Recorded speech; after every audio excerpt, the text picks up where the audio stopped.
What's up, y'all? Another episode of Button Mashing. Listen, now today I definitely got a special guest, yo.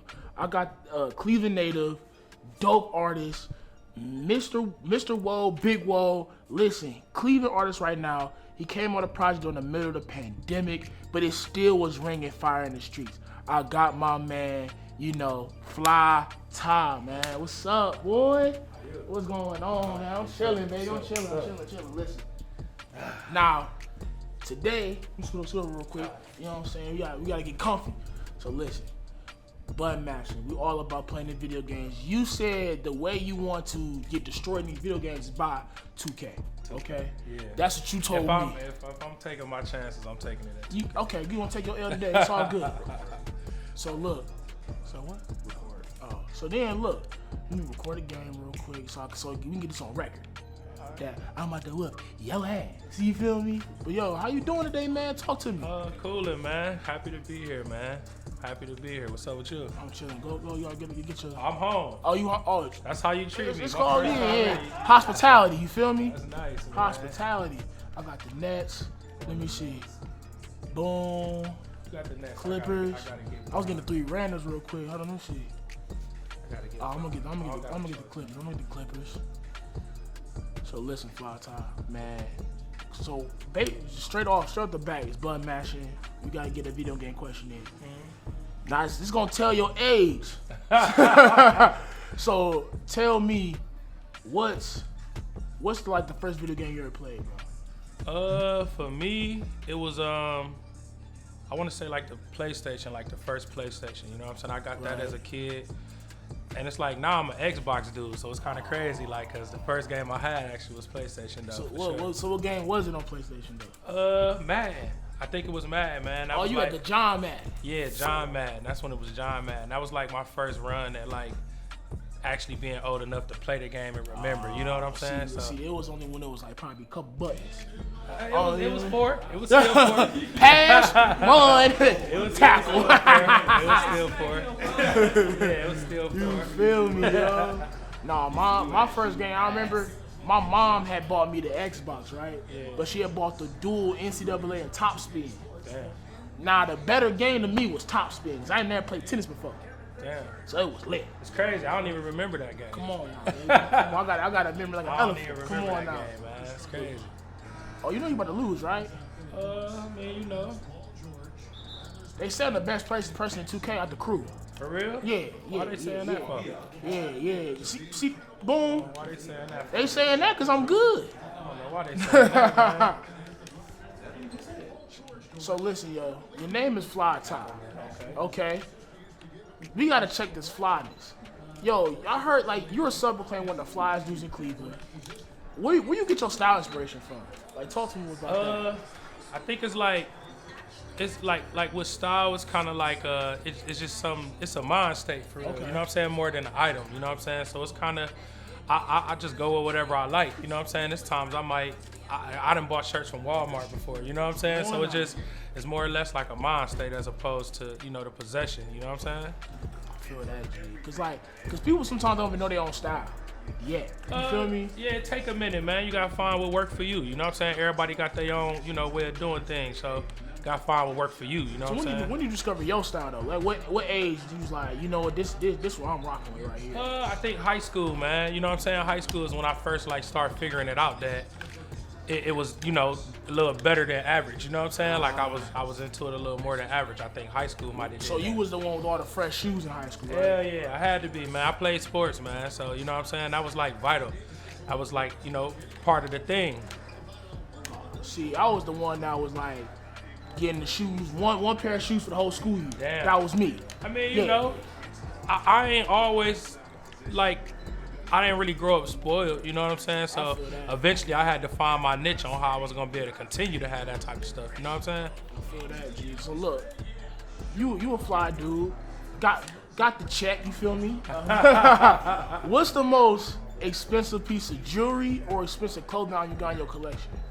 Most expensive piece of jewelry probably would be my Big Woe chain.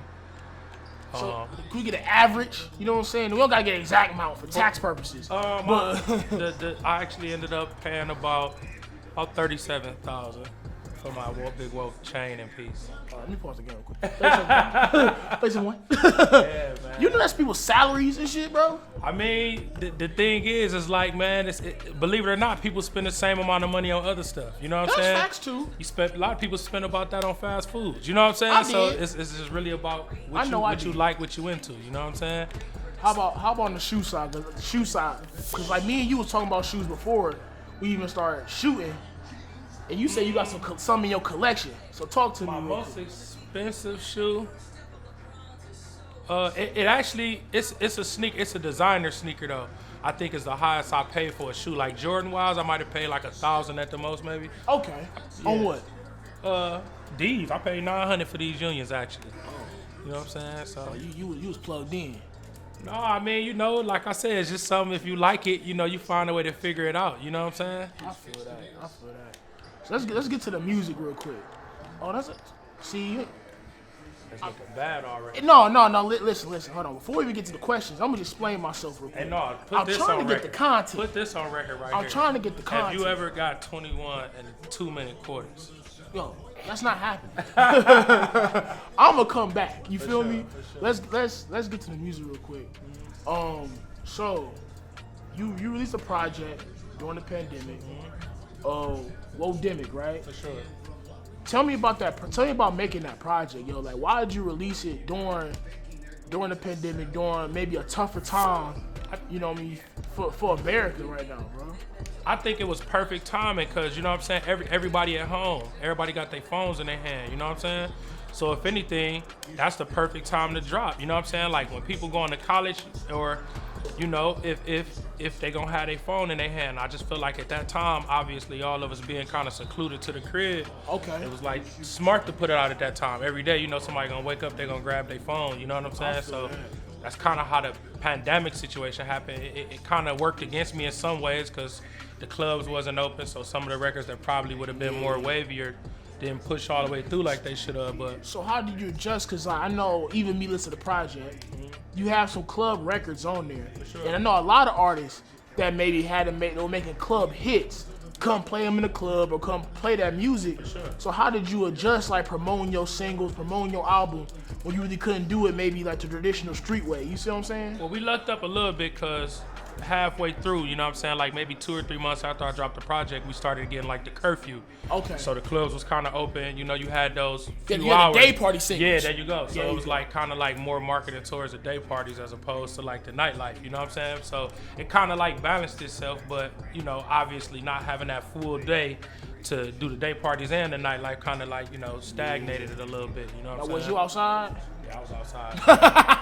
I was outside, man. It's just, yeah, I just couldn't spend my whole summer just, you know what I'm saying, consumed in the house. Like, I feel that. you know, despite COVID being serious, you know what I''m saying? It's like I was just taking I was playing Russian roulette, I guess. Hey, I was too, and I lost. You feel me? No, we all did. You know what I'm saying? I caught my flash of it too. So, you know what I'm saying? In a sense, we all lost it to COVID. You know what I'm saying? Even Celeste, yo, you talked about it. You had a producer. I know when I went to your release party, you had your producer there that damn near produced the whole thing. Yep. What now? You talk about him. What's his name? You talk about him real quick. Like, give my man some big ups real quick. His name, Matt Like the Flame. You know, obviously super consistent, man. Biggest producer we got in the city right now. You know, he consistent, bro. You know what I'm saying? That's the dope side to him. You know, he got the advantage of being able to make all type of music. So, you know, be honest, like, to me, he a jack of all trades, and that's kind of like what helped me lock in with him and decide I was going to be doing most of my work with him. You know what I mean? So what supports that consistency? Like, go into that real quick. Like what I mean by consistent when I say that is like, you know, if I had 7 studio sessions, every time I come through there, you know, he gonna have something new, you know, with some flavor on it that's worth listening to. Right. So it helped me, you know what I'm saying? It helped keep the creative juices going for me, you know what I'm saying? You found your producer, you found someone you jug with and vibe For with. sure, yeah, for sure. Matt that, for sure, you know what I'm saying? For me. I love this. And, bro, you see, look, I'm coming back on you now. No, I don't look good. I ain't looking too good for you right now. My man said, boom, free throw. All I need is a couple points. I mean, you gotta start from the bottom. Come on You know now. what I'm saying? Gotta start Come from on somewhere. now. If anybody come back, I can. Come on, I'm getting my free throws in, baby. That's You feel me? And even and my favorite song off that project was Pressure. Yeah, Pressure. See, Pressure, if anything, I think Pressure was cheated the most. You know what I'm saying? Because Pressure came out prior to the project. Pressure came out in the peak of the pandemic, so it was like to have it surge so well online, knowing that for sure it was a record that would pick up and not have that nightlife. That's kind of what, you know what I'm saying? But it still did well, you know what I'm saying? The numbers still was there for the record, you know what I'm saying? I just know that they would have been a lot more intense if I had the opportunity to actually, you know what I'm saying? Being able to be outside with the record and working in the clubs, working to the promoters, working to the DJs, you know, to the radio station. That's was options that we ain't had because a lot of those spots was closed, you know what I'm saying? So listen, we at halftime right now. It's 10-19. We not gonna say who's winning right now, because you know who it is. We know. 2. I got you.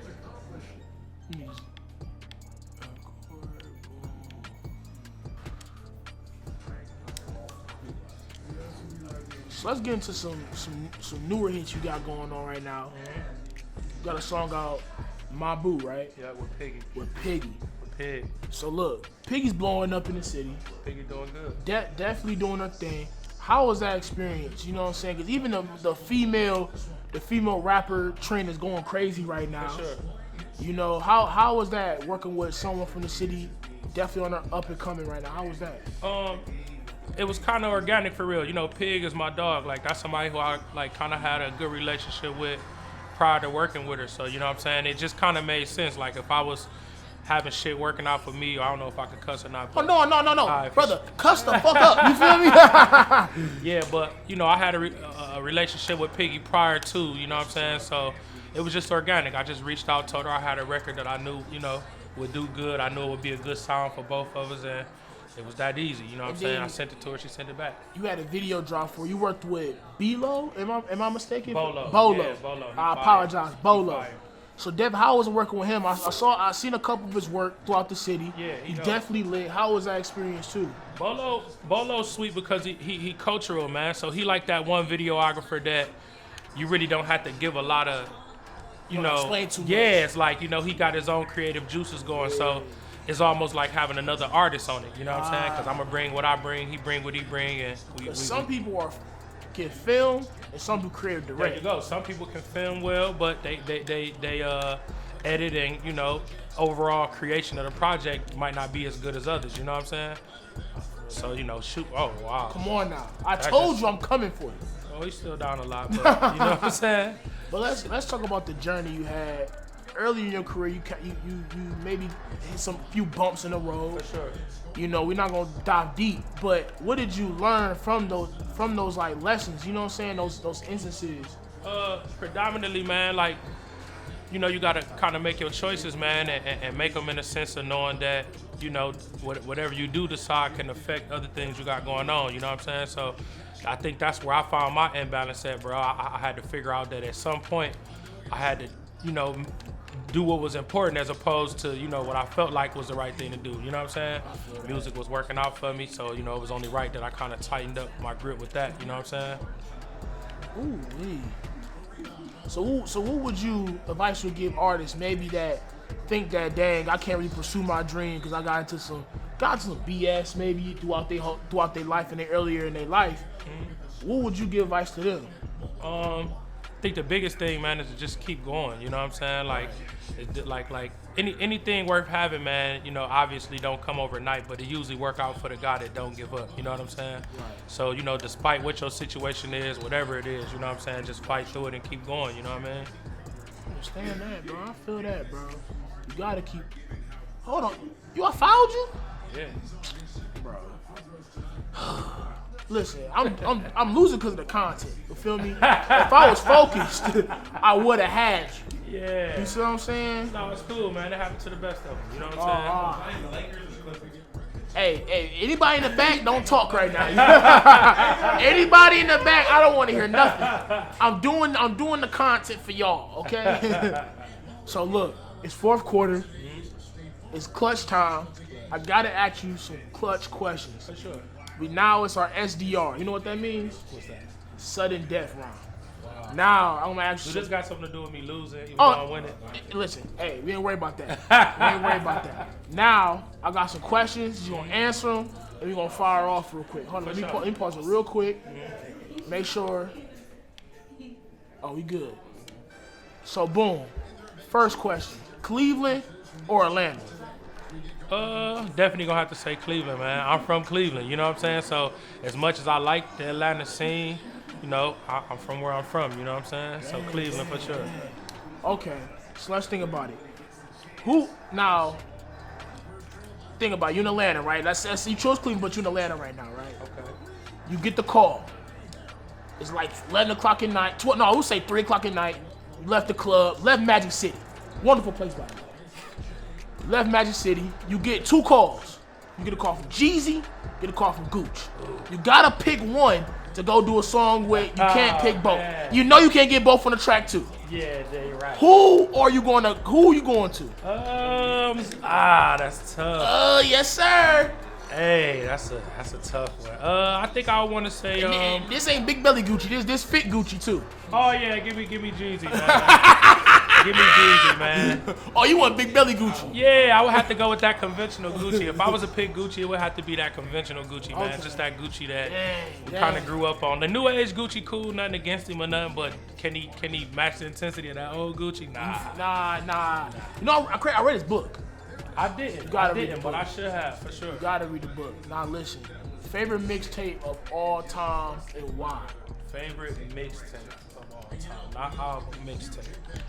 Favorite mixtape, I would have to say, I know. One of my favorite mixtapes for sure, I would have to say is probably Cushion Orange Juice. Wiz. Ooh, you know, that was in my head too. Yeah, Cushion Orange Juice was fire, and then that was like at a time for me, man, where it's like, I was kind of like at that age where I was able to like really start to consume like the content. Consume you know? weed? No, not that too. that too, but more or less like the content. You know what I'm saying? For a long time, like I was just listening to music. You know what I'm saying? When I started to listen to Cushion Orange Juice, that was like one of the first projects I listened to that gave me a vibe. Like I kind of fed off the energy of the project. You know what I'm saying? Okay. So I got we in the last seconds of this quarter. Last seconds of you done. You feel me? No, stop it. I should 21 you. No, whoa, hey, chill. Be smooth. Yo, listen. Best diss track between these 2 diss tracks. You got Gucci's Truth or Drake's. What's the name of that song?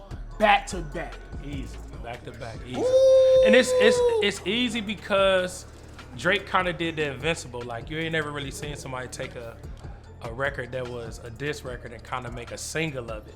Hey. So I think that was like the more disrespectful end of it. It was like not only is it a diss, but you got to hear this every day. Like you know what? Unpopular opinion. Me and you gonna talk real. Right. I think that Meek should never did a song with him. I would never did a song with him if I was Meek. I would have squashed the beef. I would never done a song with him. So if you're a free agent, would you play with Michael Jordan? If I beefed with him? Yeah. No. This wasn't a beef. This wasn't just like, hey, yo, bro, I pushed you, I shoved you. Nah, like, you low-key beat me up, like, to oblivion. Like, I went to the hospital. No, when you pick a beef sometimes, that's what happens. You know what I'm saying? You got to be prepared for whatever. I couldn't do the song again, bro. I couldn't do the song. I mean, the thing Would is... you do the song? Possible. Like, if it made sense, you know what I'm saying? Like, nobody was touched. It wasn't no... Like, beef is different now. You know what I'm saying? Beef is like just people lashing it out over the net and shit like that. So nobody got touched. It didn't get physical. You know what I'm saying? So I feel like there's always room to be able to fix that. You know what I mean? When it get physical, somebody get touched, you know, shit it's different. It didn't get Ja Rule vibes. There you go. Okay. You know what I'm saying? Now, for the last one. Last question, these final seconds of this game. Oh, damn. Fucking damn. I'm trying to get my content off tonight. That's all good, bro. Final question. Listen. Favorite video game of all time? All time? All time. 2K. It's kind of why I picked 2K, bro. Like, it's only a couple games we could say lasted over time. You know what I'm saying? 2K is the one that I decided to play. That's like more of my favorite. Now, my favorite game is SSX Tricky, the snowboarding game. Oh, I ain't hit. You ain't hit? We should have probably played that. No, you should have. You would have lost that one. We should have probably played that. But, Fly Tye, I appreciate you coming out. No, for sure. You know what I'm saying? Y'all, man. We definitely appreciate you coming in and doing a little exhibition. Since an exhibition, there's no win or lose. It's just for fun. Technically. You come on now. You feel me? Yo, I appreciate you coming out, bro. No, I appreciate always showing y'all, love to for us, sure. man. Listen, yo, check out the project. Check out my boo. Hey, it's button mashing. I button mashed. I didn't technically win or lose. It's an exhibition. But hey, yo, check us out. Check us back, man. Like, subscribe, and vibe with us. Peace. You didn't technically win or lose? Come on now.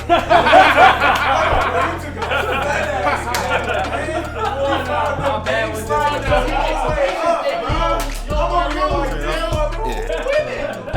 Who was getting smacked like that?